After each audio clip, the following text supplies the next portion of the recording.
তোমরা যারা স্কুলের শিক্ষার্থীরা রয়েছো তোমাদের স্কুলে প্রবেশ করতে দিবে না কোন কোন নিয়ম না মানলে।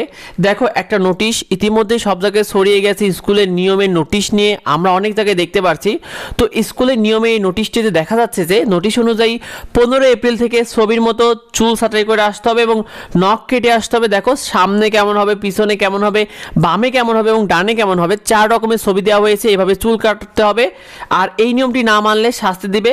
যেই নোটিশটা প্রকাশ করেছে সাথিয়া উপজেলা পরিষদ উচ্চ বিদ্যালয় পাবনা থেকে, আর এটা দেওয়া হয়েছে উপজেলা নির্বাহী অফিসার কিন্তু সরাসরি এই নোটিশটা নির্দেশ দিয়েছে, যার কারণে এই নোটিশটা দেওয়া হয়েছে স্কুল থেকে। তবে শিক্ষা মন্ত্রণালয়ে কিন্তু শিক্ষার্থীরা অনেকগুলো নিয়ম রয়েছে যেগুলো তোমাদের প্রতিটি স্কুলেই মানতে হয়।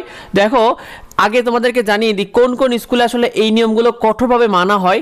বিশেষ করে জেলা এবং দেশের যে সকল নামকরা স্কুলগুলো রয়েছে সেখানে কিন্তু এই নিয়মগুলো খুব কঠোরভাবে মানা হয়। আর্মি এবং সামরিক বাহিনী স্কুলগুলোতে এগুলো খুব মানা হয়, ক্যাডেট স্কুলগুলোতে এবং ধর্মীয় স্কুল বিশেষ করে মাদ্রাসা কেন্দ্রিক স্কুলগুলোতেও কিন্তু অনেক বেশি কিন্তু এই নিয়মগুলো কঠোরভাবে মানা হয় শিক্ষার্থীরা।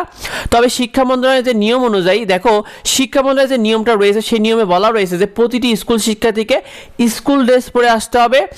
স্কুল ড্রেস না পরে আসলে কিন্তু স্কুলে ঢুকতে দেওয়া যাবে না। তবে গ্রাম পর্যায়ের স্কুলগুলোতে কিন্তু এগুলো খুব কম মানা হয়, কারণ অনেক সময় দেখা যায় গ্রাম পর্যায়ে অনেক শিক্ষার্থী ঠিকমতো স্কুল ড্রেস না পরে যায়, যার কারণে কিন্তু সেরকম কোনো নির্দেশ কঠোরভাবেই করে না। তবে এগুলো কিন্তু জেলা শহর বা নামকরা যে সকল স্কুলগুলো রয়েছে সেখানে কিন্তু এগুলো খুব কঠোরভাবে মানা হয়।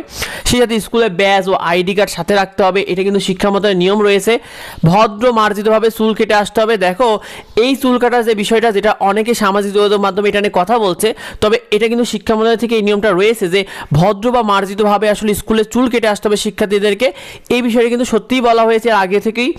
আর সেই সাথে কোনো কারণ ছাড়া আসলে প্রতিটি স্কুলে অ্যাসেম্বলি বা প্রথম পিরিয়ডে পর ঢুকতে দেওয়া যাবে না, বারবার দেরি হলে অভিভাবককে জানাতে হবে এবং স্কুলে মোবাইল ফোন আনা সম্পূর্ণ নিষেধ।